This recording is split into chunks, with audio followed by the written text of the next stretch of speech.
tertúlia.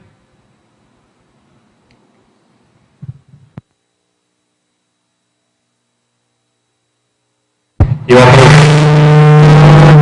aproveito para chamar a atenção e dar aí um feliz ano novo para todos, feliz 2015, que esse ano seja muito melhor que o ano passado.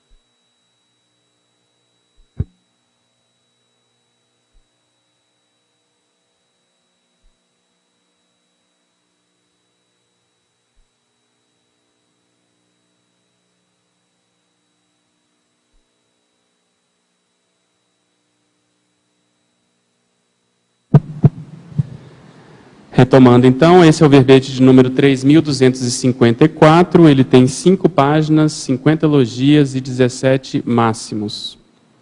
Quem escreveu o verbete, com muito critério, professora Elisa Silva Soares Souza.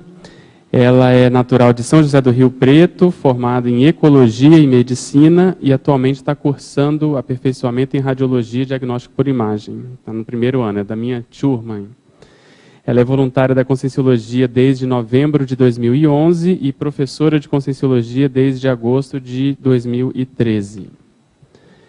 Então vamos lá, melancolia acadêmica. A melancolia acadêmica é a condição patológica caracterizada por depressão, desânimo, tristeza indefinida e perda da autoestima manifestada pela Consim, homem ou mulher, com titulação no sistema de ensino superior, de alto valor na SOCIM, mas ainda vivendo desconectada do grupo evolutivo e desajustada quanto à consecução da proexis.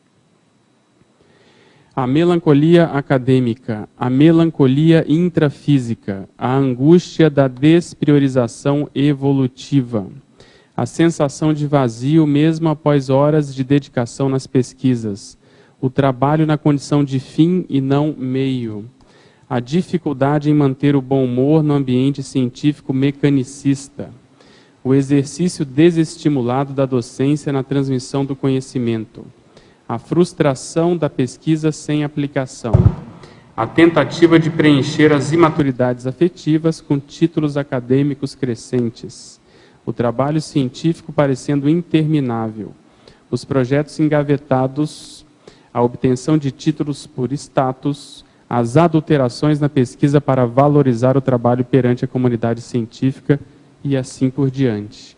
Na parafatologia, a ausência do EV profilático, a paramelancolia, o autoassédio potencializado pelo heterassédio das consciexes, consciências extrafísicas, a melex anunciada, o parapsiquismo errante, a dificuldade na autovivência de 20 estados vibracionais diários, a valorização do mapeamento na sinalética energética parapsíquica pessoal, a assimilação simpática sem adequada desassim, que é a desassimilação simpática na rotina de trabalho, e assim por diante.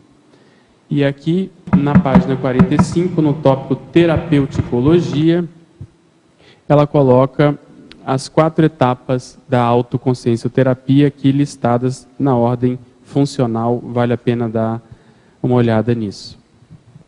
Em iniciologia, dos 15 verbetes, nós destacamos 5.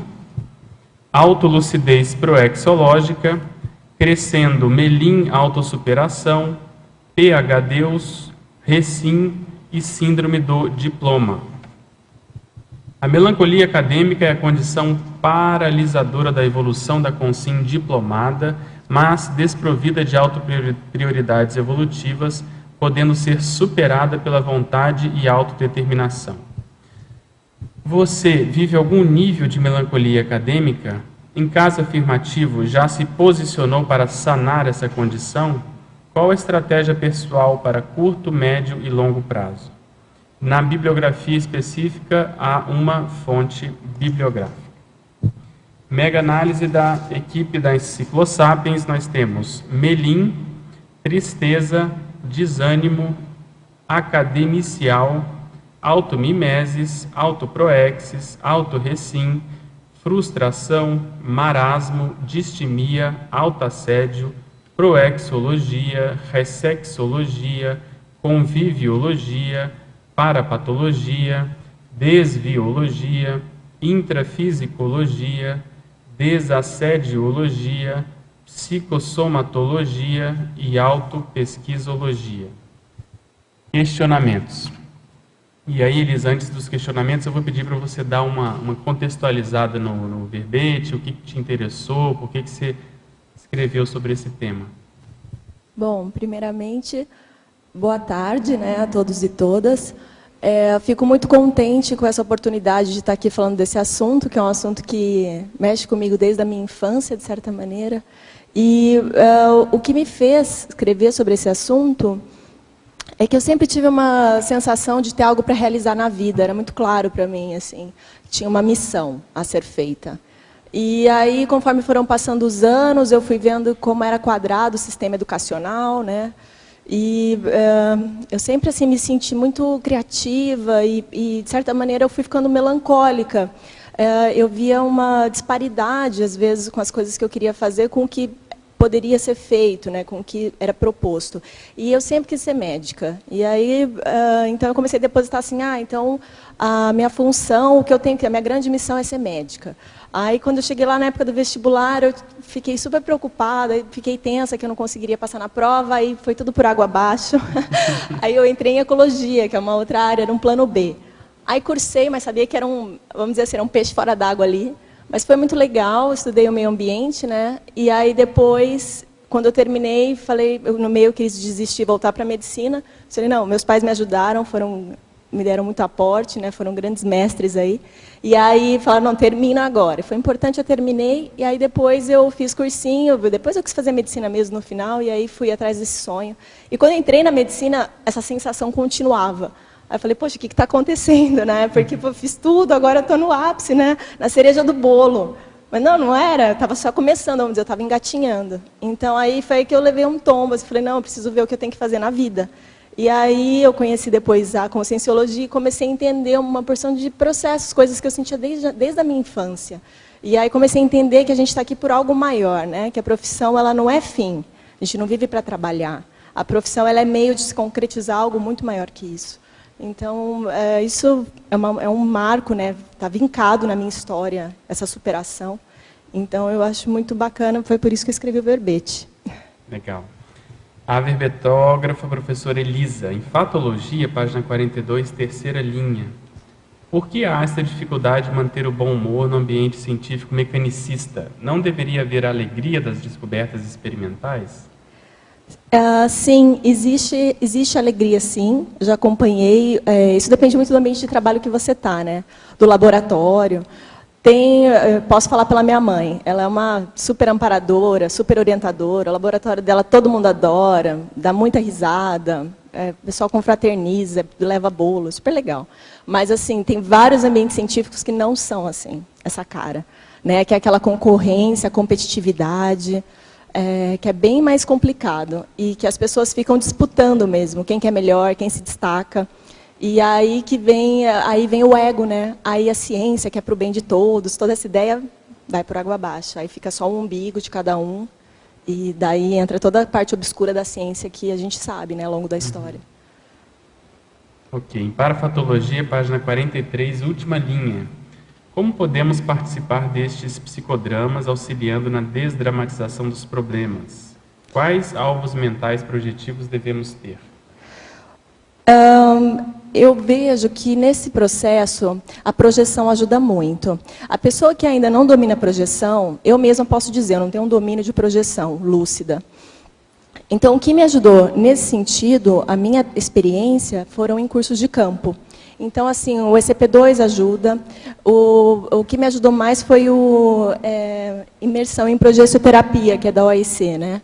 Que aí realmente os amparadores me ajudaram demais, que veio uma cena clara para eu superar um problema específico. Então, eu vejo que também tiveram outros cursos, né?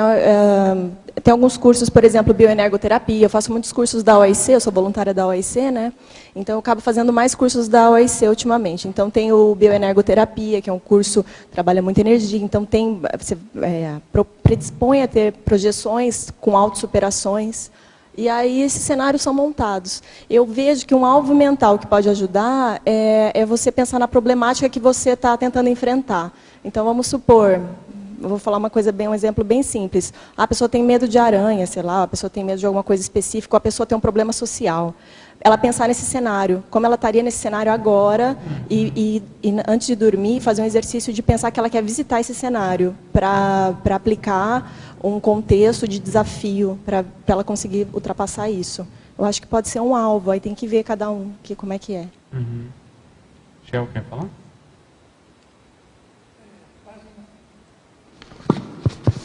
Página 44, maniologia, anostomania. Você poderia explicar um pouquinho melhor? Sim. Alô? A nostomania seria a mania da questão da nostalgia. Então, é aquela pessoa que fica apegada às coisas do passado, uma saudade, né, aquele saudosismo daquelas músicas antigas, daquelas vivências antigas. É nesse sentido. Então, eu vejo que essa mania, ela trava a pessoa na evolução, porque ela fica apegada demais ao passado, né, de uma maneira de querer reviver, voltar nisso. Seria isso.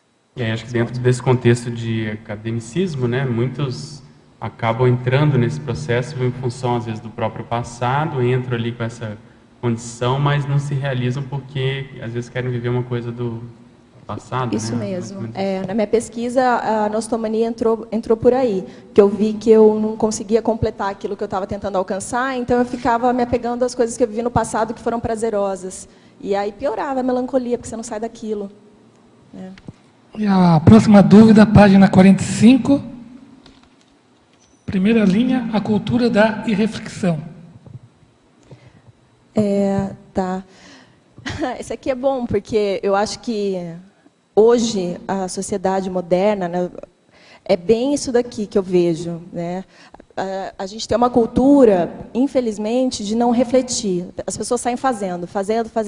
Aí quando vai ver, nós estamos num momento propício para dizer isso, na virada do ano ela para refletir. O que ela fez, o que ela vai fazer no ano seguinte.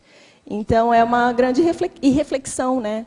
A gente não tem, a maior parte das pessoas, né, não vou dizer por mim, porque hoje já mudei isso em mim, mas o ideal é ter uma cultura diária de reflexão.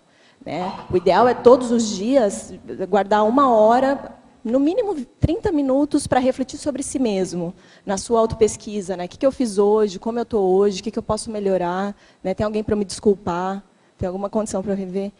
Então,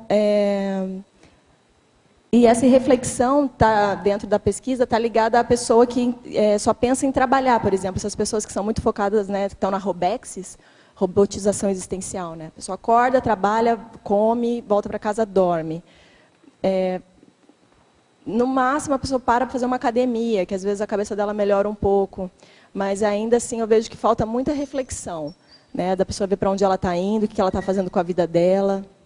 Então, a profissão exige reflexão, né, diária, para saber como você vai atender melhor quem você está atuando no teu ramo. Tem uma coisa que ajuda muito a reflexão, é o parapsiquismo, né? Que às vezes esse momento é quando os amparadores têm condições de interagir mais, a pessoa tem mais ideias, ela começa a desenvolver a sinalética. Bom, professora Elisa, em estrangeirismologia, página 42, primeira linha. Gostaria que falasse a respeito do Star Blue, do Moody e do Heavy Heartedness. Tá. O Star Blue, o Blue, ele tem, isso aqui é quando a gente fala, né, azul, né? E aí Blue é aquela pessoa que está meio down, que está azul, né? A gente pode até pensar, ela não está amarela, né? Ela está azul. Então, vem daí. O Moody seria humor. Moody é aquela pessoa com humor que não está legal, é um humor estagnado, a pessoa que não consegue trabalhar de uma maneira fluida, harmônica com o humor. Então, esse problema, né, do humor dela, aqui, do Moody. E o Heavy Heartedness, heart vem de coração. Então, a pessoa, assim, vamos dizer, o heavy, pesado, um coração pesado, né, aquele peso que a pessoa carrega. Uma angústia eterna, né? Uma coisa... Isso. Em pensenologia, página 42, terceira linha, poderia exemplificar o fortalecimento da autopriorização na autopensenidade? Sim. Esse aqui eu quis dizer que a pessoa, quando ela começa a priorizar, aqui já é o momento da resolução, né? Aqui já é uma frase já da resolução do meu processo aqui, que eu superei aqui. Então, fala a pessoa começa a autopriorizar a autopensenidade, ela começa a entender que o que ela está pensando, pensenidade vem de pensene, né? Que é pensamento, sentimento e energias. Então, a pessoa que começa a focar no que ela está pensando e que isso é alavanca evolutiva, quando ela começa a entender que isso é prioritário para ela na evolução, ela começa a se desenvolver, começa a evoluir. Então, a ideia é fortalecer isso, fortalecer a autopriorização na autopensenidade. Então, seria a autopensenidade, visto que seria uma autopriorização evolutiva, em outras palavras. Então, é fortalecer a autopriorização evolutiva. Que, para superar isso, tem que entender que tem que priorizar a evolução. Se a pessoa não prioriza a evolução, ela não sai dessa melancolia acadêmica. E uma coisa que eu acho que ocorre muito, que você chamou atenção em outros aspectos aqui do verbete, é o holopensene que engole a pessoa. Então, a autopensenidade dela, às vezes, fica, vamos dizer assim, sublimada ou escondida em função do meio, que ela está ali, ela entra ou na concorrência, ou naquela busca de títulos e deixa de realmente priorizar a autopensenidade. Outra questão em fatologia, página 42, segunda e quarta linha, poderia discorrer a respeito da sensação de vazio, mesmo após horas de dedicação nas pesquisas, e a frustração da pesquisa sem aplicação? Sim. Eu passei por isso, assim, tá? Eu fiz ecologia, né? Fiz um trabalho super grande, que, nossa, a minha orientadora ela era muito legal, mas assim, para orientar não estava fluindo. E minha mãe é uma super orientadora, chegou um ponto, eu falei, mãe, me ajuda, por favor, eu estou com muitos dados, eu não sei o que eu vou fazer com isso daqui. Então, muitas das vezes, né, eu ficava no laboratório horas, tinha que ir à noite, tinha que ir de dia, ficava vendo lâminas. E tinha momentos que dava uma sensação de vazio, né, mesmo após as horas de dedicação nas pesquisas, porque assim parece que você não chega nunca, parece que você não vê o que você vai fazer com aquilo, é muito dado, é muita informação, como tornar aquilo aplicável? Então dá uma angústia, dá um desânimo, tem que ter muito foco, tem que ter muita clareza, delineamento do trabalho científico. Uhum. Isso não é fácil para um estudante de 20 e pouquinhos anos. Sim. Então, nesse processo aqui, nesse trabalho, é muito importante ter um orientador assim, que vai realmente te indicar o caminho, o que você tem que deixar de lado, o que é secundário no trabalho e o que realmente é o prioritário. E a outra, a frustração da pesquisa sem aplicação, que aqui uma está relacionada com a outra, né? Então, você está fazendo um trabalho, como é que você vai aplicar aquilo? Como é que aquilo vai reverter para a sociedade? Porque a finalidade da ciência é essa, né? A gente tem que reverter para a sociedade de alguma maneira.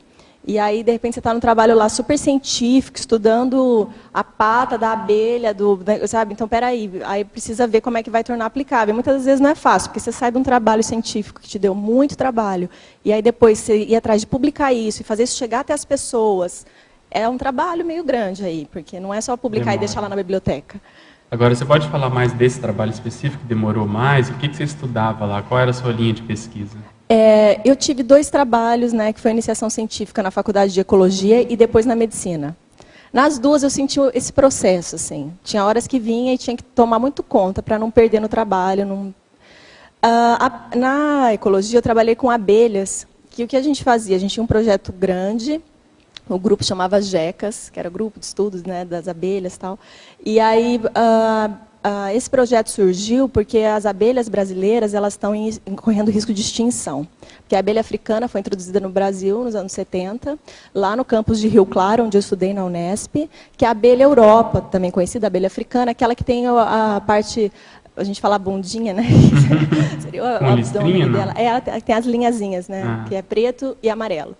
Essa foi a que foi introduzida no Brasil, ela não era brasileira, e ela é super agressiva, é uma abelha que ela anda em bandos, elas se alimentam qualquer hora do dia, não importa o sol que esteja. E a abelha brasileira, a gente tem muitas espécies, mas a maior parte delas que polinizam o tomate, a berinjela, muitos alimentos que nós temos são polinizados por essas abelhas brasileiras, que elas têm elas vibram, que são as buzz bees, conhecidas assim, né? Então elas vibram e aí cai muito pólen nelas. Então a polinização é muito melhor e aí para o agricultor é muito melhor, a safra dele vai dar mais frutos. Então nesse projeto, cada pessoa tinha uma função. A minha função era, a gente ia em grupos, coletar abelhas, pegar o pólen da patinha da abelha e ver no laboratório. A minha função era bem essa. Tinha gente que, e também ver o que elas estavam comendo. Porque tem plantas ruderais que ficam nas propriedades rurais, que as pessoas falam que são ervas daninhas. Mas, na verdade, essas plantas são alimentos para essas abelhas. Elas gostam de comer essas plantas. Então, tem que ter bastante delas em volta da plantação do tomate, por exemplo. E a ideia era reverter isso para o agricultor, com um manual, um livro, que essa função era até de uma outra colega, Diana, ela que ia fazer esse livrinho, esse manual.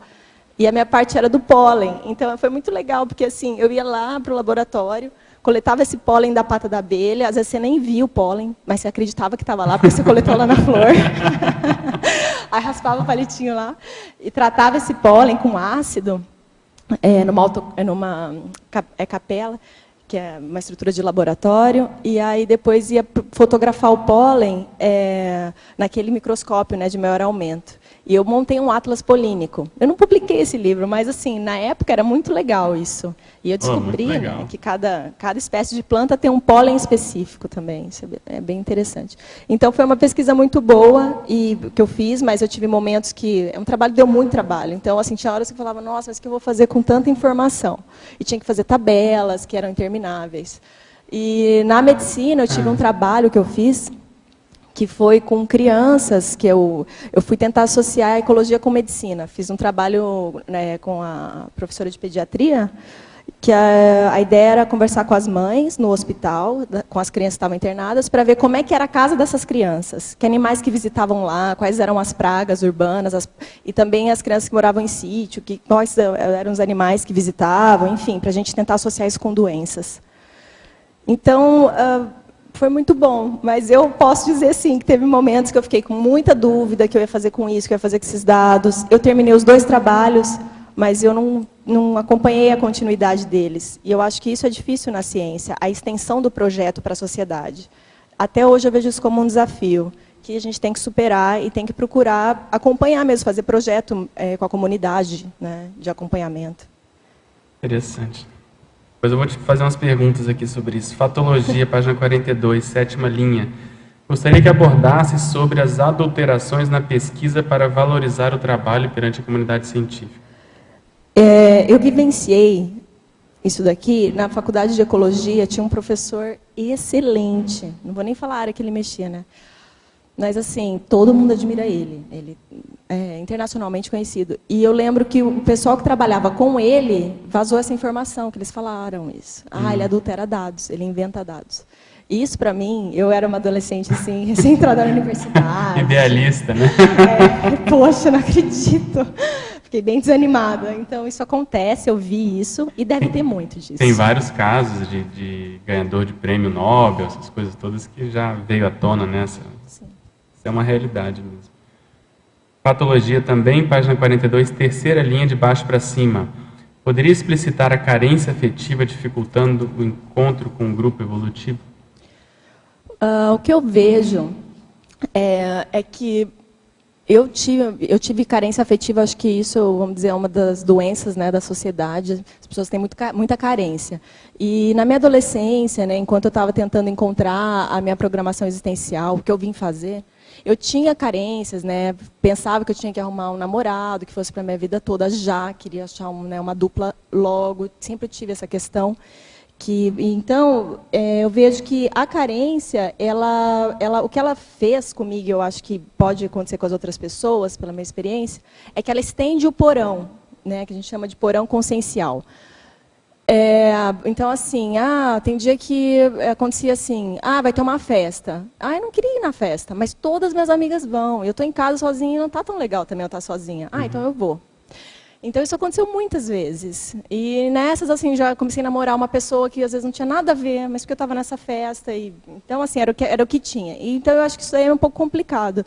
Acho que um conselho assim, que eu daria, né, que eu vejo que me atrapalhou esse processo aí, é as pessoas procurarem ser o máximo autênticas, fazer o que realmente quer fazer. E já desde nova, se colocar, se propor dessa maneira. Eu estou aqui, não é por acaso que eu estou nessa vida, tem uma função sim para ser feita, senão eu não estaria aqui.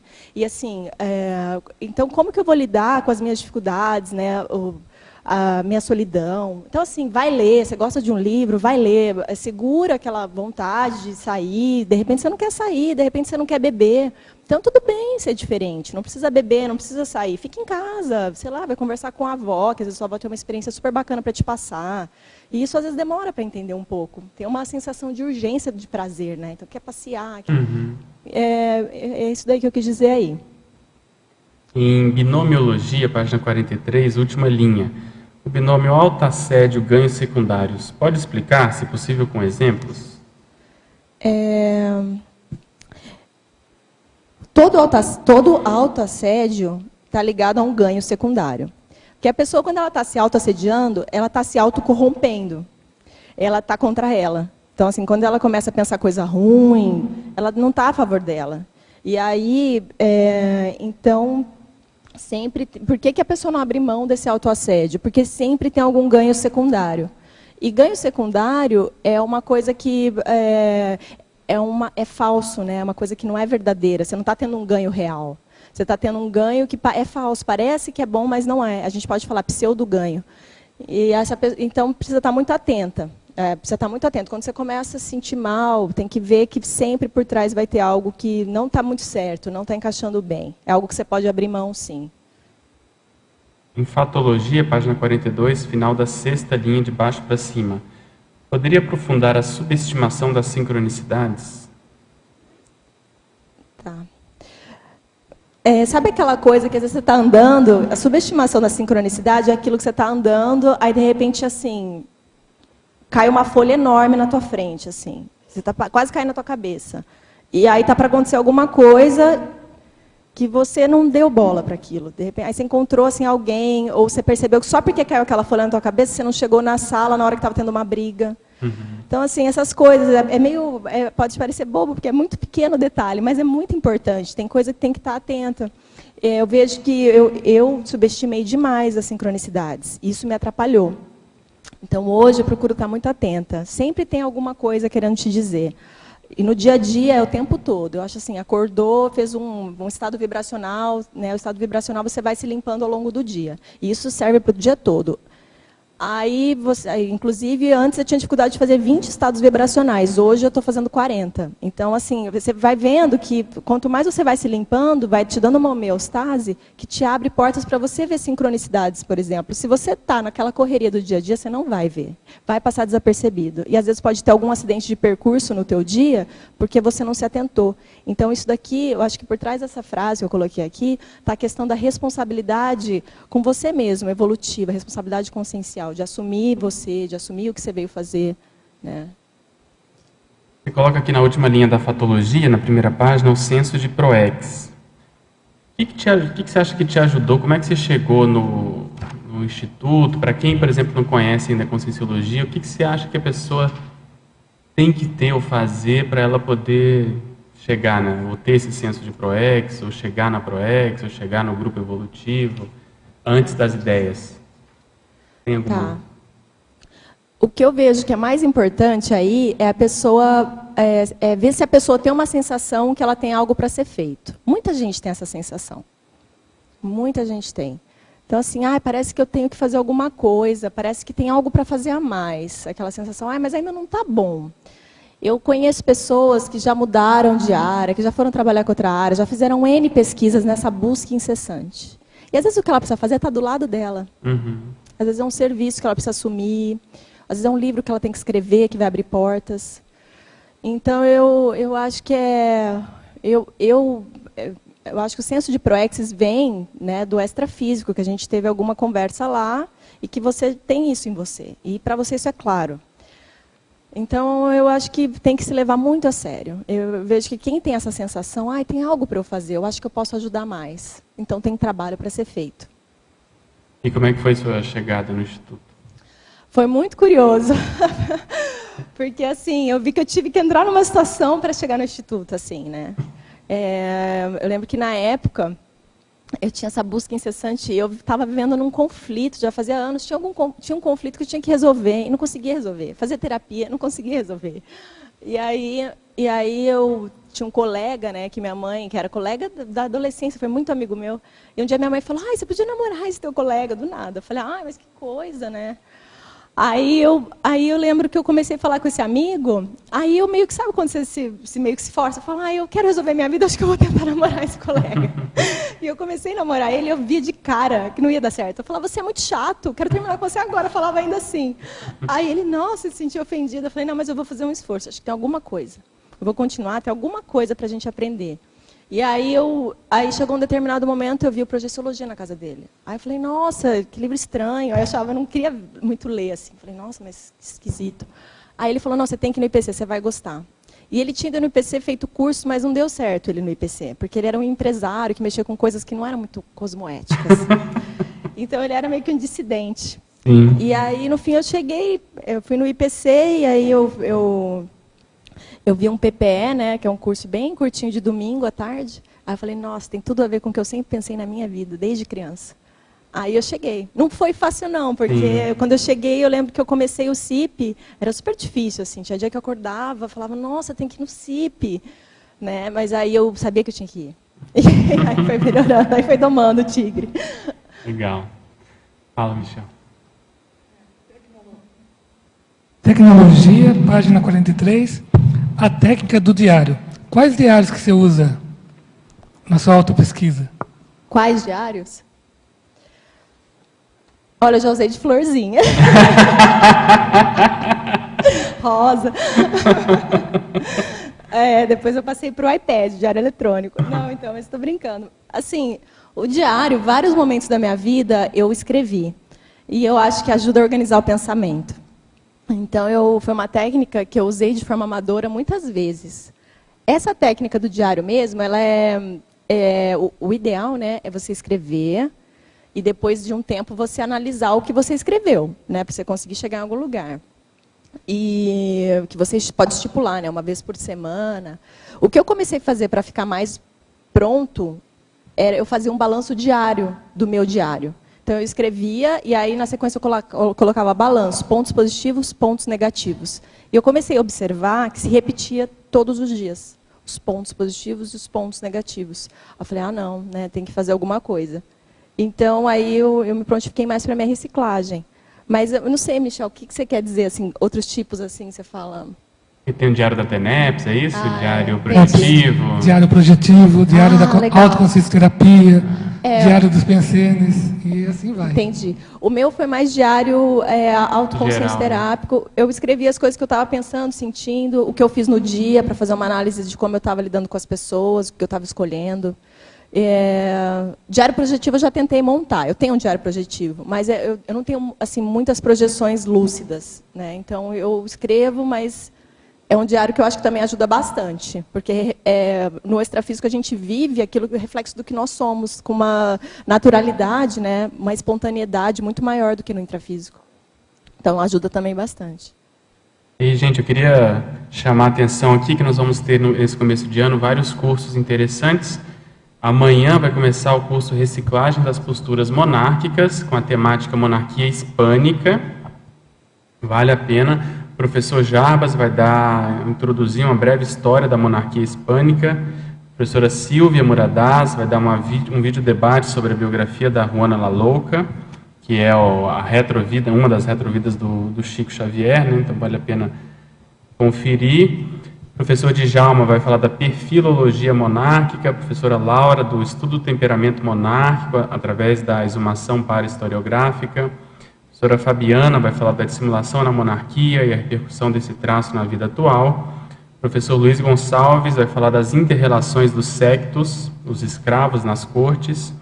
E depois, no domingo, ele e o professor Will vão fazer um campo bioenergético. Esse curso já tem várias edições, é a 6ª edição dele, vale a pena conferir. Também está começando nesse mês o laboratório grupal da técnica de mais um ano de vida intrafísica. Ele vai começar no dia 9 de janeiro. O primeiro módulo vai ser do dia 9 ao dia 11. O módulo 1 vai ser o momento da mega decisão. Depois tem o módulo 2 em maio, 16 e 17 de maio, que é correção de rota. No módulo 3, que vai ser em setembro, a automotivação racional, dia 12 e 13 de setembro. E fecha com a meta existencial final no quarto módulo, em janeiro do ano que vem, 9 a 10 de janeiro, completando aí a técnica de mais um ano de vida. Então, vale a pena participar desse laboratório grupal. Chama atenção também para a 11ª semana da Maxi ProEx, que vai ser o 13º balanço existencial. A semana vai de 14 a 22 de fevereiro, é sempre na época do carnaval, e o balanço de 14 a 17 de fevereiro está dentro da semana. Nesse ano, a temática vai ser decisões de destino. Então, no primeiro dia, no dia 14, vai ter abertura com os professores Wilder Nilson e Milena Mascarenhas, são os coordenadores do curso.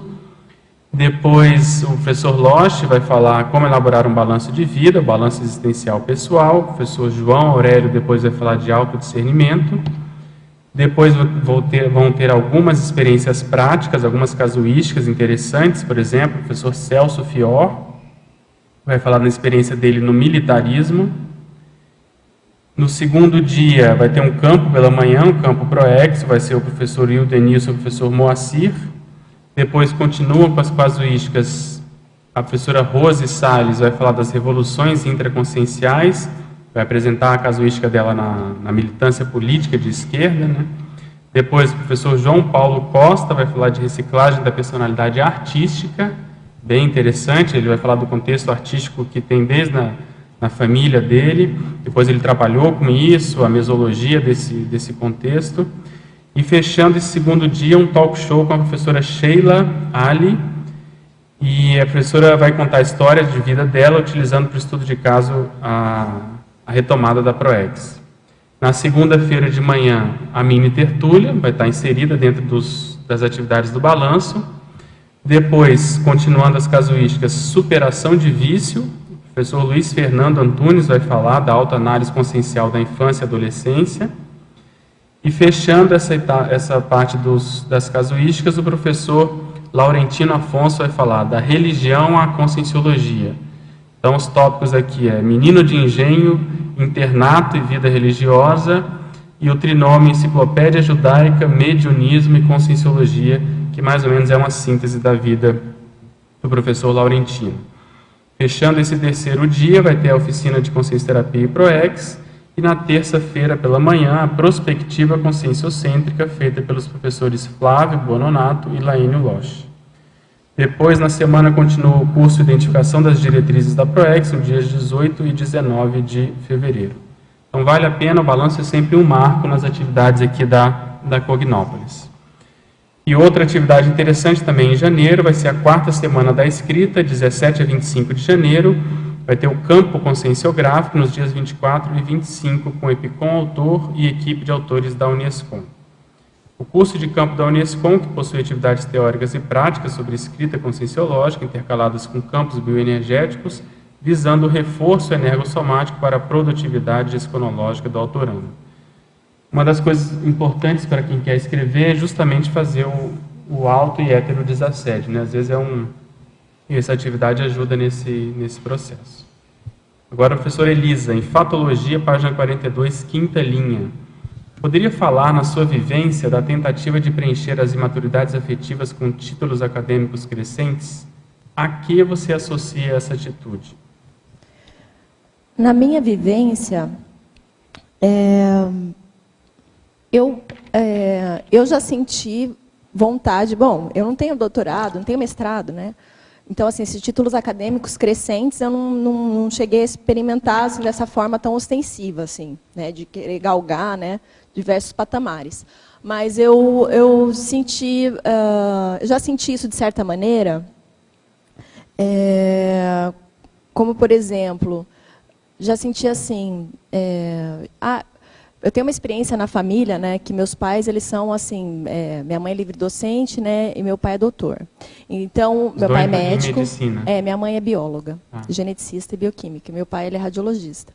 Então, assim, eles sempre foram muito pesquisadores, muito assim, trabalhavam muito, e para eles a vida sempre esteve muito ligada ao trabalho.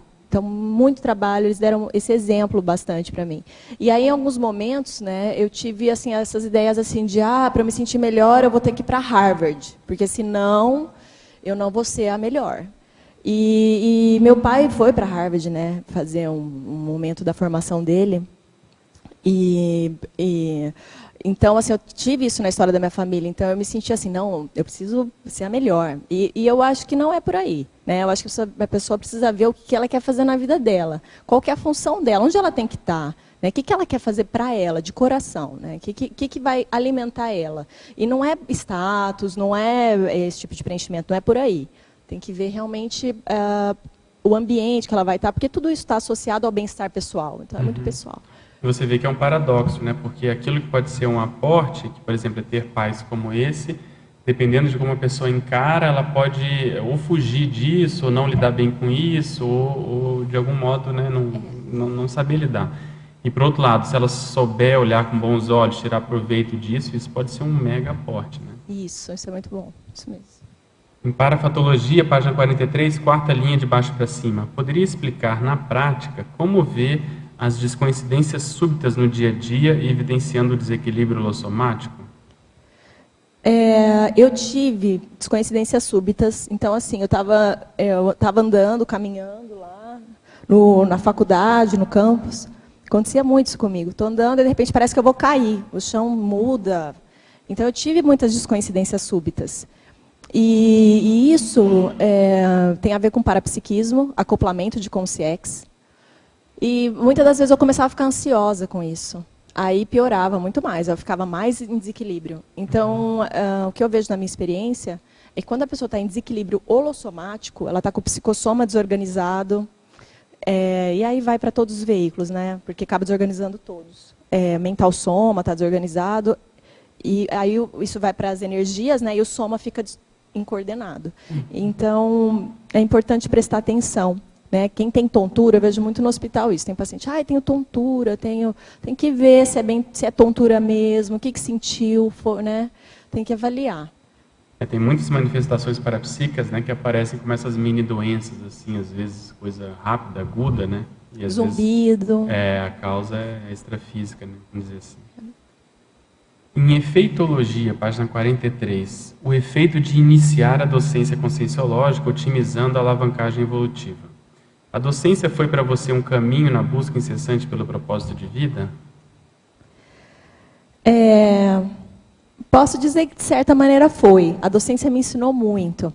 Porque quando você vai lá, quando eu fui fazer aula treino, eu montei uma aula super assim, acadêmica. E, putz, faltava ter PowerPoint. E na hora que eu fui dar aula, falei, gente, não é nada disso. Nossa, estava totalmente assim... não coube, não era, ficou engessada. Aí eu vi que assistência é outra coisa. Você tem que ver o que o assistido precisa. Você tem que se dispor. Você é meio do amparador atuar. Você é um canal. Então, aí eu comecei também a me deparar com a questão da teaticidade, né? Falei, poxa, estou dando aula disso, isso é super mega excelente, né? E eu vivencio isso malemar, às vezes, alguma coisinha. Então, eu acho que dar aula é muito bom, ajuda demais. Ajuda, assim, na Proexis, que você começa a entender a tua função, o teu papel como assistente. Isso vale no teu trabalho, né? Em todo lugar você leva isso, na família. Em Fatologia, página 42, penúltima linha. Poderia comentar se você identificou qual momento que sua desilusão com a melancolia acadêmica se tornou uma reconstrução positiva? Pera lá. Qual que é a linha mesmo? Penúltima linha. Poderia comentar se você identificou qual momento que sua desilusão com a melancolia acadêmica se tornou uma reconstrução positiva? Ah, tá. Na página 42, tá? Desculpa. Tá. É 42 essa mesmo. A busca incessante pelo propósito de vida, né? Legal, legal. Fazendo gancho com isso. Tá. O que eu percebi o que nunca me deixou ficar assim deprimida na cama, enfim, desistir de tudo, porque eu já senti muita melancolia. Nossa, o que eu estou fazendo aqui? Mas eu tenho alguma coisa para fazer, eu não encontro o meu grupo. As pessoas, né, me sentiam assim, meio ET, desde a infância. Então, assim, o que sempre me fez ficar firme, né, que algumas pessoas já falaram, você tem muita vida, você tem uma força de viver, né?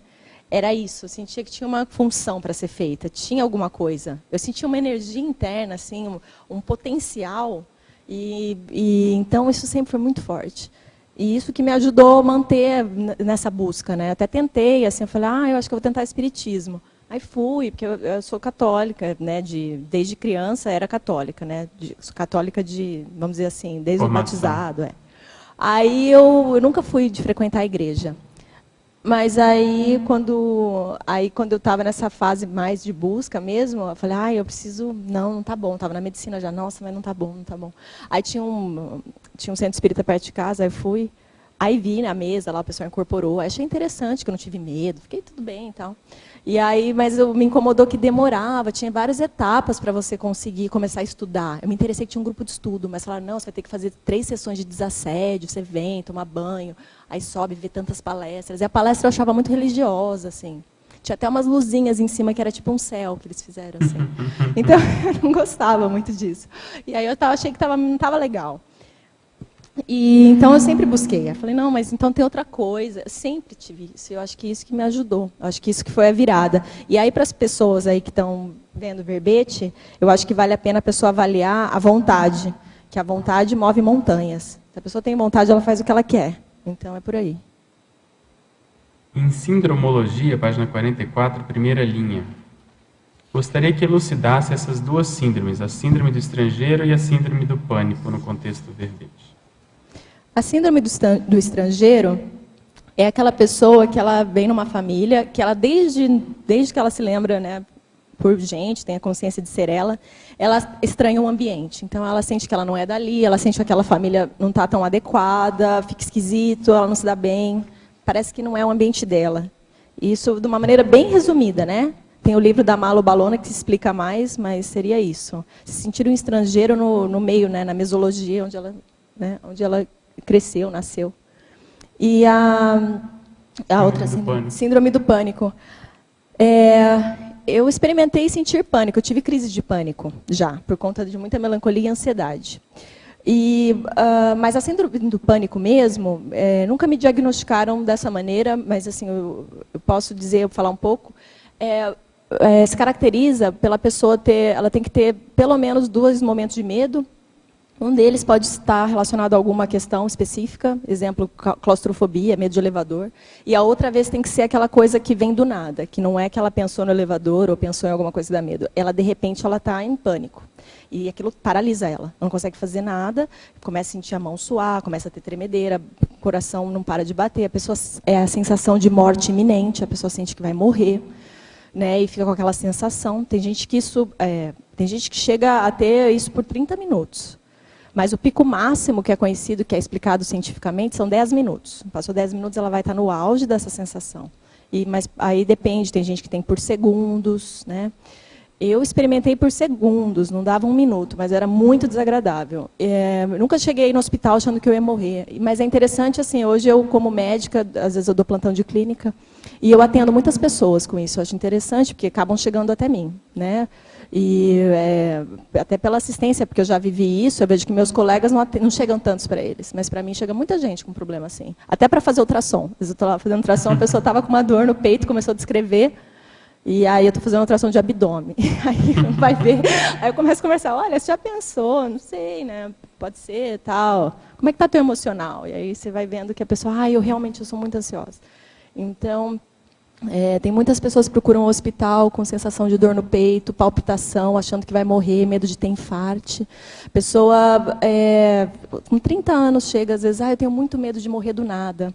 E isso me dá às vezes. Então, acho importante falar isso para quem está escutando, até para se conhecer alguém, porque isso é muito recorrente. É extremamente comum pessoas sentirem pânico. Isso acontece. Agora, a síndrome do pânico é diferente do que ter quadros isolados de pânico, tá? Síndrome do pânico é essa. Então a pessoa começa a ter crises e aí precisa tratar, né? A outra também, quando é isolado. Mas síndrome do pânico, ela, vamos dizer assim, ela é um pouco mais estagnizadora, né? Da pessoa. Atrapalha muito.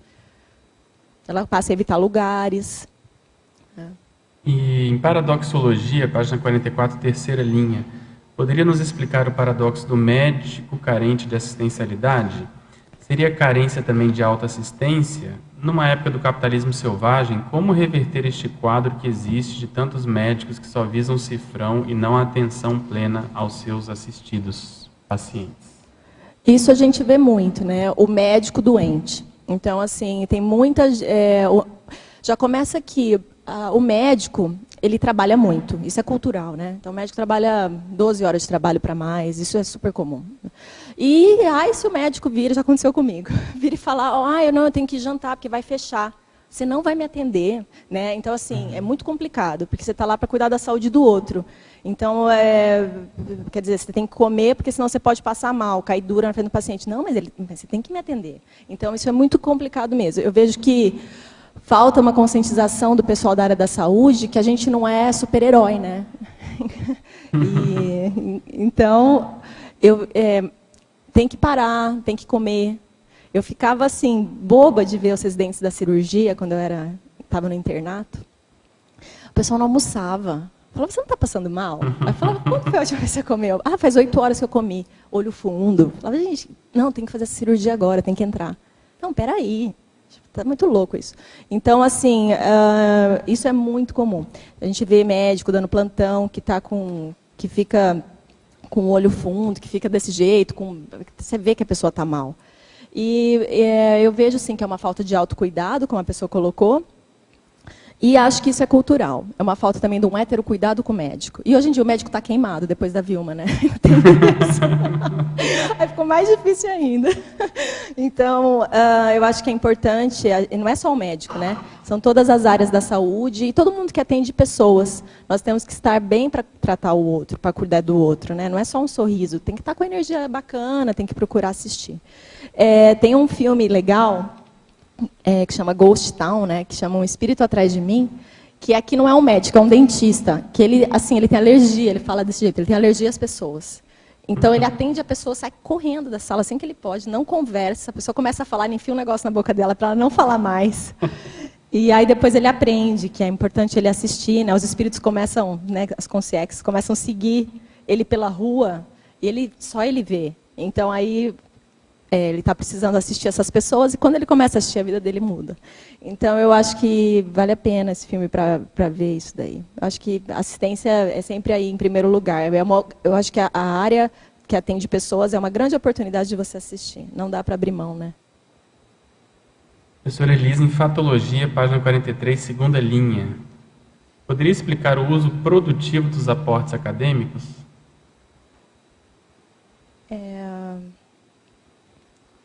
Segunda linha. Tá. Aqui, assim, isso aqui vale para todas as áreas de quem já fez uma formação, né? Então, a pessoa é formada, usar produtivamente esses aportes acadêmicos seria usar os ensinamentos que ela teve. Os aportes acadêmicos é todo aquele conhecimento que ela obteve, com aquele estudo, com aquela pesquisa, e tudo é aprendizado. Tem que prestar muita atenção. Todos os dias você vai para o campus, você vai lá para a tua faculdade, vai ter aula. Todo dia você vai aprender alguma coisa. E tem muitas pessoas que ficam, não vejo a hora de ir embora. Faz tudo rápido para ir embora. Às vezes a pessoa vai embora e na sequência que ela foi embora acontece uma coisa assim que se aprende. Acontece uma aula, acontece um encontro. Então, assim, vale a pena experimentar isso. Ficar lá. Se aquele horário era designado para você estar lá, fique lá. E usar produtivamente isso, né? Então, quer dizer, você adquiriu esse conhecimento, não é ao acaso, né? Dá valor, usa isso, dá para usar em muitos lugares, dá para usar tanto no trabalho como na família, como pessoas na rua, às vezes você está comentando com alguém, aí você está aberto lá a conversar, você vai estar no táxi, aí surge um assunto que você aprendeu alguma coisa daquilo na faculdade. Né? Isso não é só medicina, história, todas as áreas. A gente aprende muito no ambiente de ensino, no ambiente acadêmico. É muito assistencial, é um ambiente muito assistido, digamos assim. Né? É isso. Em Parafatologia, terceira linha, quer complementar? Que eu lembrei hoje, que o Gabriel estava comentando aqui comigo. Conheci uma médica hoje, que ela é médica dos olhos de raio-x, da visão de raio-x. Eu conheci ela hoje. Que ela faz diagnóstico, sempre fez diagnóstico, né, nas crianças. Ela foi pediatra por 45 anos, acho que ela 35 anos. Ela está aposentada. E ela estava contando que ela fez muito diagnóstico usando parapsiquismo. que ela olhava a criança, vinha às vezes exame de sangue normal, vinha tudo normal. Mas ela via mesmo, às vezes o amparador conversava com ela e ela fazia diagnóstico. Então, tem que valorizar, né, os aportes também da pessoa. Se não tiver esse rapport, né, esse cuidado, essa calma, não passa batido tudo, né? E tem a ver com essa pergunta próxima aqui. Em parafatologia, em terceira linha, página 43, o que significa o parapsiquismo errante? Seria isso, o parapsiquismo que você não coordena, você não trilha ele, não coloca ele não cria um fluxo, um eixo. É aquele parapsiquismo errante, que você está dando tiro para tudo quanto é lado, você não vê o que está acontecendo, de repente vem uma cena lá que você fica assediada e fica mesmo, compra o assédio, fica mal e fica destrambelhada na vida. Quando você vai ver, você está dormindo mal, tendo pesadelo, comendo mal, porque aí começa a interferir em tudo. Fica cansado, se sente sugado, né? Inclusive, esse ambiente da saúde, aproveitando para falar disso, quantas pessoas se sentem muito sugadas? Eu me sentia muito sugada no hospital. Quando eu conheci o trabalho do EV, poxa, é outra vida. Você sai bem do hospital, é maravilhoso. Eu saio 8 horas da noite do hospital feliz, querendo, nossa, sabe, contente. Então, é muito diferente. Eu acho que tem amigas, né, que às vezes eu falo da conscienciologia, eu falo disso aí. Você se sente sugada? Nossa, me sinto muito sugada. É muito comum. Em parafatologia, segunda linha, página 43, poderia relacionar as dificuldades na autovivência de 20 EVs diários com o tema do verbete? Sim. Quando a pessoa está em melancolia, ela fica meio estagnada, né? Porque ela fica mal, ela está autoassediada, ela não está autoconfiante, ela está melancólica. Está down. Né? Então, quando ela está desse jeito, fica muito mais difícil trabalhar a energia. Né? Dá muito mais trabalho para se limpar. E eu tive essa dificuldade, eu sentia muita dificuldade. Quando eu aprendi lá no CIP a proposta de 20 EVs diários, eu achava impossível, impraticável. Quando eu tentava muito, eu fazia 5 por dia. Né? Então, aí hoje eu estou fazendo 40, e é ótimo. E dá para fazer. Tem gente que faz 60, né? Então, acho que dá tranquilo. É isso, a minha experiência foi essa dificuldade. Seria isso. Ok, na última linha, parafatologia também, gostaria que aprofundasse acerca dos parapsicodramas auxiliando na desdramatização dos problemas. Você já falou, mas pode... Os parapsicodramas, eles são uma oportunidade, né, como eu já estava comentando, só complementando, é uma oportunidade de você trabalhar um traço que você precisa superar. E dá para ter parapsicodrama sempre que você quiser, né? Você pode conversar, acessar o amparador de função aí da tua ProEx, ou para que você quer isso, com uma finalidade assistencial, com uma intenção, né, uma cosmoética, você consegue experimentos assim. E os cursos de campo potencializam muito. No meu caso, foi através do curso de campo, foi excelente. Eu já vivi parapsicodramas, assim, nossa, em cima. Eu falava, nossa, acredito. Então... E aqui, só para complementar, tem um processo de um verbete que é o para-agendamento. Então, mostra essa condição que, quando a gente está afinizado com o amparo, toda hora a gente pode estar sendo mini peça desses parapsicodramas. Então, se a gente está aberto para assistência, isso potencializa muito. Então, quem quiser aprofundar, tem esse verbete que é o para-agendamento, que é muito bom. Em neosinapsologia, também na página 43, poderia elucidar, se possível com exemplo, a respeito da substituição das retrosinapses trafaristas por neosinapses traforistas? Aqui é assim, quando você começa a reciclar, você começa a mudar, né? As sinapses começam a mudar, você cria novas redes de conexão. Então, assim, antes eu achava muito normal, achava que era eu ser melancólica, era aquilo mesmo. Eu tinha, às vezes, esses momentos, era meu. E aí, com um processo...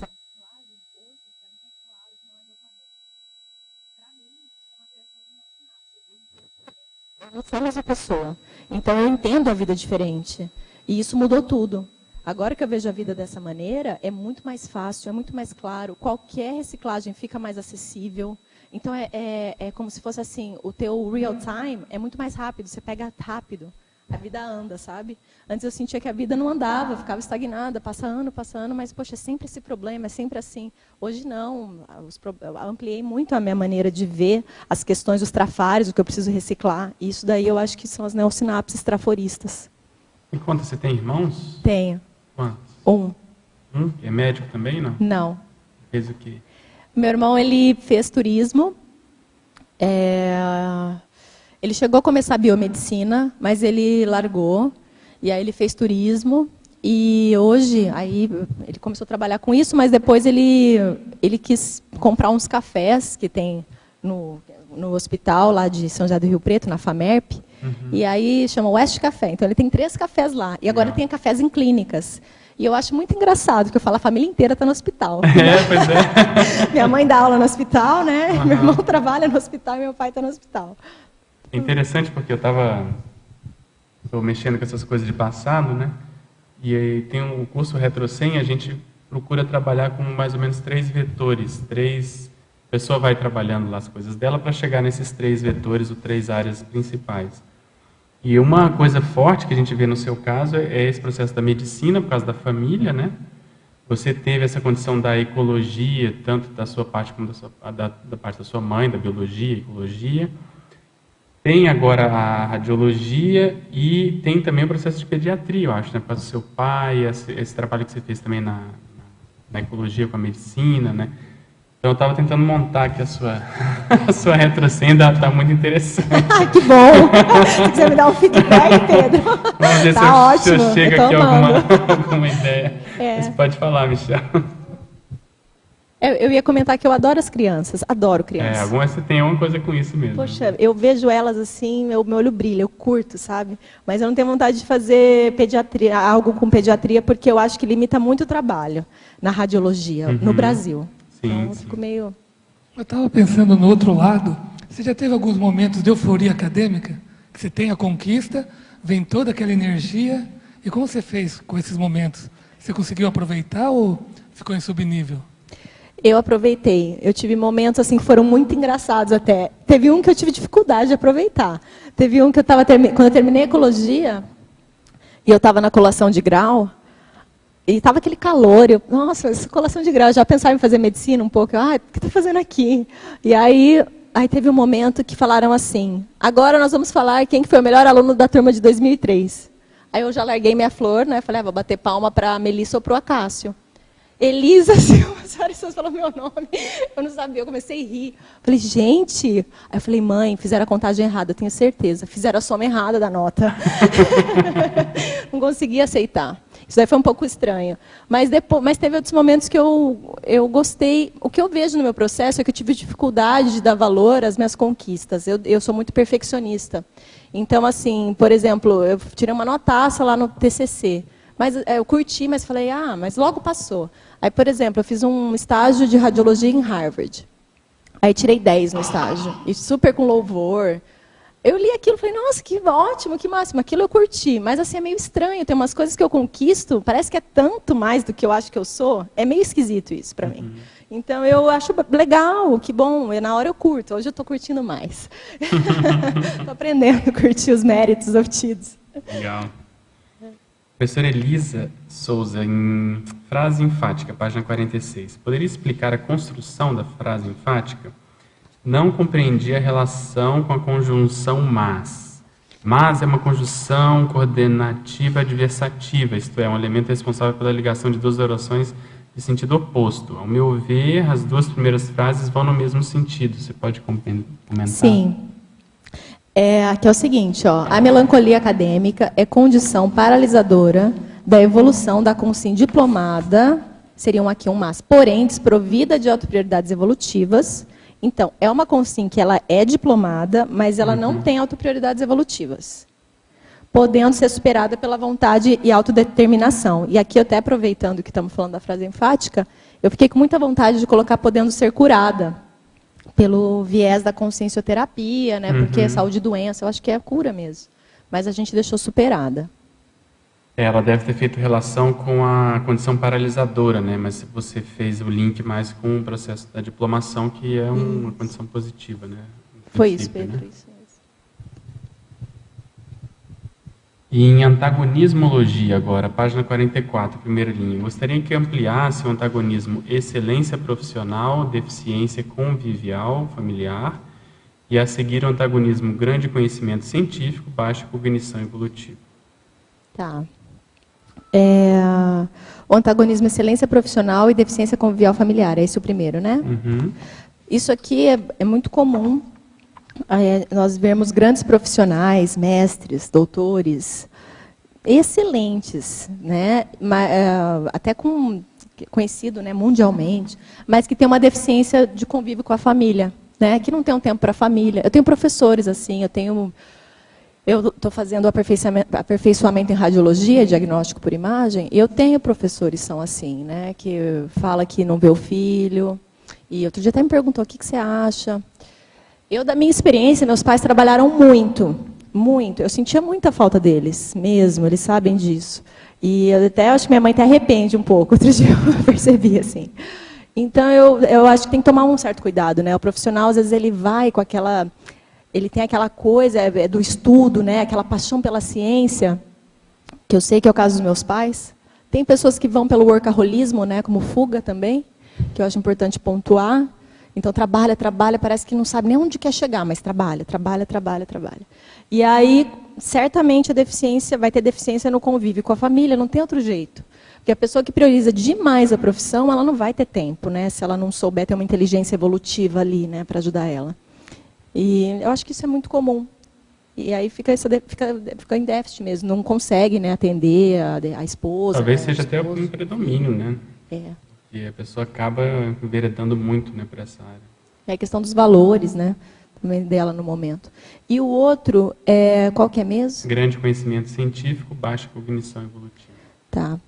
O grande conhecimento científico e baixa autocognição evolutiva é aquela pessoa que sabe muito da ciência que ela estuda, sabe tudo.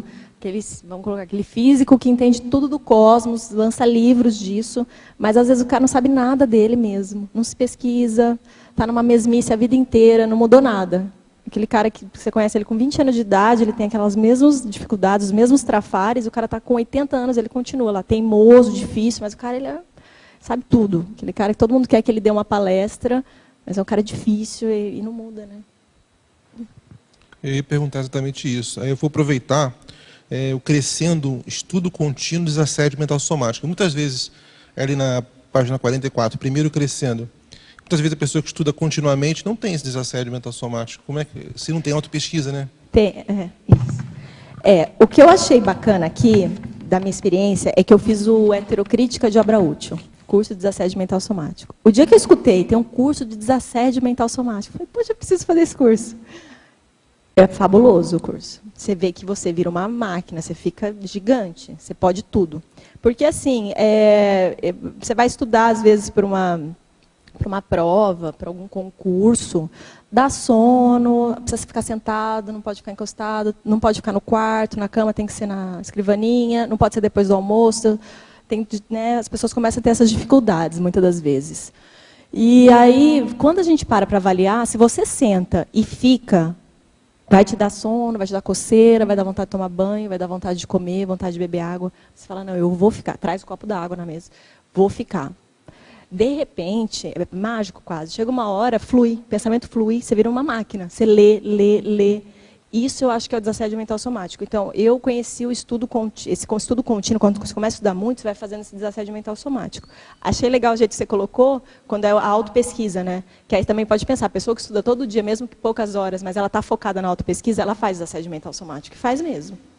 É porque a pergunta anterior, que fala do antagonismo, grande conhecimento científico e baixa autocognição evolutiva, que foi perguntada aí pelo Tertuliano, mostra esse gap, né, que a evoluciologia não conversa, não dialoga com a ciência convencional. Aí fica esse gap, a gente fica nesse meio, achando a universidade um lugar horrível. Isso mesmo. Quando na universidade seria um lugar ideal, né? Isso mesmo.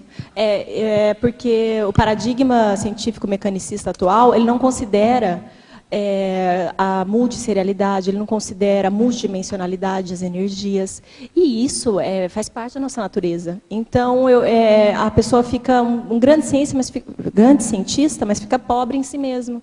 A faculdade não ensina isso, exatamente. Inclusive, na medicina, pela minha experiência, né, também, eu percebia que tinha que ter acompanhamento psicológico dos alunos desde o primeiro ano, mas assim, coisa séria, da pessoa ir lá, conversar, falar o que viu, o que ela sentiu, como é que ela está. Porque você está sendo preparado para atender alguém. E se você não está bem, você não atende bem. Então, eu acho que falta uma mudança de paradigma mesmo na ciência, né, mecanicista atual e nas universidades. Essa pergunta você já está caminhando para outra resposta, que seria como é que seria a universidade ideal? Porque desculpe. Porque, na verdade, o teu verbete ele é uma crítica, né, a processo de melancolia da carência, melancolia da ectopia. Também tem um processo de poder com viviologia que você não fala, né? Mas o teu verbete ele incorpora um monte de crítica, né?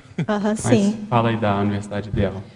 Eu penso que a universidade ideal tinha que ter assim, local para você descansar, local para você comer de graça, local para isso que se fosse paga, né? Local para você ler, mas assim, agradável mesmo, preparada para isso. Se a pessoa quiser dormir na universidade, uma coisa organizada, tinha que ter preparo psicológico, de conversa. Acho que se a gente for pensar na universidade ideal, tinha que ter aulas de energia, como você se limpa, como você lida, você fala com alguém, como você desassimila depois daquilo. Uma coisa, posso fazer um parênteses? Eu estou voltando agora de Nova York, né?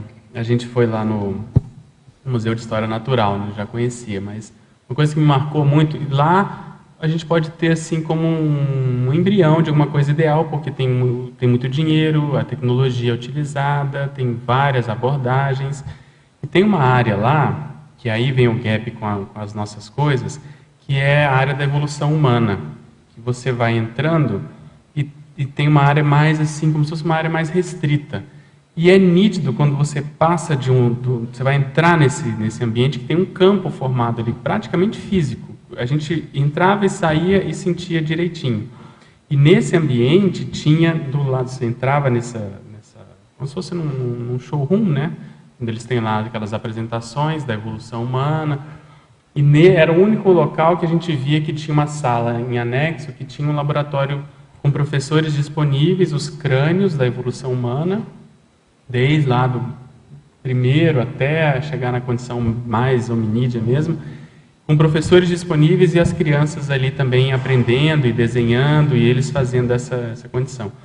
Então, o que a gente viu? As pessoas estão ali, estão interagindo, mas não sabem nada de energia. Então, tem um baita campo, a gente vê que tem coisa ali de evoluciólogo para cima, é nítida essa assistência que tem ali. E essa possibilidade de você realmente interagir com a ciência dela se tornar mais prática, né? De você pegar no crânio, naquele modelo, perguntar, olhar lá no visor que tem, interagir, você aperta, aquilo te dá a resposta. Então, eu também acho que tem que ser por aí, uma coisa mais acessível, menos padronizada, menos hierarquizada, às vezes. Legal isso que você está dizendo, Pedro, porque dá para complementar a resposta. Acho também que tinha que ter uma área que conta muito bem, como se fosse um museu dentro da universidade, conta a história natural, para a pessoa ela entrar em contato com ela. Isso, ela saber de onde ela veio, ter a visão de conjunto. Porque uma das coisas que você estava comentando, que eu estava pensando, às vezes quando a pessoa vai embora antes, ela não aproveita, até às vezes a própria idade não ajuda, essa falta de cosmovisão, né? A gente às vezes não sabe o valor que aquilo vai ter amanhã, né? Ou dali a uns anos. Então, se a gente tivesse uma cosmovisão, isso ajudaria mais. E fomentar tudo que possa dar essa cosmovisão de modo mais rápido, seria o ideal. Eu estou pensando nisso também porque tem um verbete que eu estou mexendo ainda, mas ainda não está maduro, que eu estou chamando de taquicosmovisão. É tudo aquilo que pode te dar uma cosmovisão mais rápida. Não é uma cosmovisão que você atinge depois da maturidade, sabe? Depois que você leu muito, teve muita experiência. Não. Às vezes um quadro sinóptico, às vezes sabe, uma coisa assim que você veja, aquilo já te dá uma ideia geral. Isso é importante para você caminhar mais rápido no processo evolutivo, de aprendizagem. Então, eu acho que essa universidade ideal teria que ter essas coisas assim para agilizar Muito bom. Cosmovisão. E a cosmovisão, ela ajuda no discernimento, né? Total, é. É super importante. Porque aí você consegue decidir com critério que você está vendo todo. Exatamente. E aí vai valorizar o que no caso aí dessa universidade, o que os alunos realmente se interessam. Eles podem se dedicar mais para uma área, menos para outras, mas uma coisa um pouco mais livre, né? Eu acho que já tem alguns modelos assim nos Estados Unidos dessa liberdade de escolher as disciplinas. Mas isso é muito importante, eu vejo. A pessoa ela ter essa possibilidade dela se investigar, se entender e estudar, cursar o que ela quer fazer. Então, assim, podia ser um pouco mais flexível. Tem gente, às vezes, que está fazendo medicina que queria puxar uma disciplina de história. E tinha que ser possível. Antropologia, estudar melhor, né, os fósseis, sei lá. Para ela, às vezes, aquilo faz sentido, porque ela, às vezes ela quer ser médico forense. Exatamente. Sabe? Tinha que ter uma melhor interdisciplinariedade, né? E esse acompanhamento que você falou poderia ser um jeito de dar escoar isso, esse acompanhamento psicológico. E aí, esse acompanhamento como se fosse um processo vocacional também, além do acompanhamento psicológico em si, mas também para encaminhar a pessoa na carreira dela. Como se fosse um proexólogo. Assim. Exatamente. E é interessante, Pedro, que eu lembrei que minha mãe, desde criança, ela fala que ela tem um sonho de montar uma escola ideal. Ela tem uma... Então, a gente vê de novo a questão do grupo, né? Bom, né? A sua responsabilidade é gigante, viu? Por causa desses aportes. Ai, mas você ajuda, viu, Pedro? Você ajuda também, viu? Tá. Pedro, Fala, Michel. pegando o gancho da escola ideal, e também eu acho que falta mais a comunidade participando da faculdade Sem dúvida. no sentido mais ativo. Muito bom. Então, não só, por exemplo, através de palestras, mas também ajudando no conhecimento da faculdade. Então, essa Perfeito. faculdade ideal, também acho que essa interação, Essa troca, né? essa Tem que ter troca ia ser mais um produtiva. intercâmbio Não só para o pessoal da faculdade, mas para a com a sociedade comunidade. como um todo. Até para poder aplicar na prática aqueles conhecimentos, né? Na vida da pessoa ali. Isso é muito... Porque aí quem é da comunidade vai estar ajudando a formar quem vai reverter coisas para a comunidade. Então aí a conversa é mais clara, né? E aí tem mais engajamento, né? Pega o microfone, por favor. Aqui na página 42, na fatologia, de baixo para cima, quinta linha. Eu queria que você falasse mais sobre essa intoxicação holossomática. E lá na frente, na página 44, em crescendologia, tem o crescendo patológico, autointoxicação pensênica, desequilíbrio holossomático, paralisação evolutiva. Essas duas questões aí. Tá. Na patologia, que linha que é mesmo? Quinta linha de baixo Intoxicação pra cima. holossomática. Tá. Bem no meio. Elas estão relacionadas, né? Então, essa intoxicação, o que eu vejo é assim, a pessoa começa a não ficar bem com ela, né? Então ela começa a autoassediar. Aí ela não consegue se limpar, ou porque o EV ela não está conseguindo fazer, ou porque ela ainda mantém aquele link do pensene dela, e aquilo vai aumentando. Aí chega uma hora que é inevitável ficar intoxicada, né? Não tem jeito. Aí a pessoa fica intoxicada. Aí ela nada mais flui, nada mais dá certo. Talvez melhore se ela dormir, né? Chega nesse ponto.